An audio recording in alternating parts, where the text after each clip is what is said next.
বাজার থেকে অনেক ফুচকা কিনে খেয়েছি, কিন্তু একবার ভাবলাম বাড়িতেই ফুচকা বানাই। তো তার জন্য দেখো কিনে নিয়েছি সুজি আর আটা, আর কিছুই না।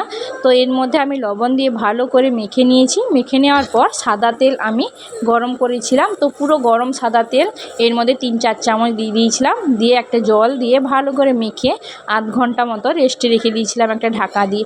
তো দেখো আধ ঘন্টা পর ফিরে এসেছি। তারপর একটু ভালো করে একটু মুথে নিয়েছি। মুথে নেওয়ার পর এই দেখো বড় বড় করে লেচি কেটে নিয়েছি আমি।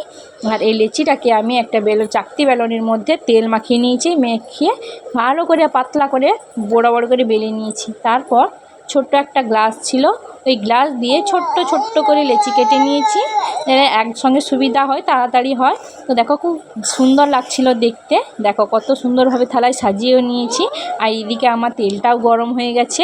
তারপর আমি একটা একটা করে লেচি খুব সুন্দরভাবে দিয়ে আস্তে আস্তে করে লাল লাল করে ভেজে নিয়েছি।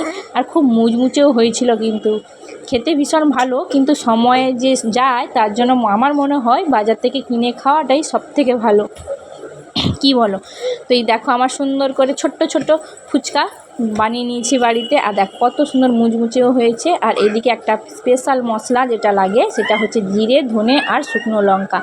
এইগুলোকে হালকা করে ভেজে নিয়েছি, হালকা আঁচে ভেজে নেওয়ার পর এগুলো আমি গুঁড়ো করে নিয়েছি মিক্সিতে।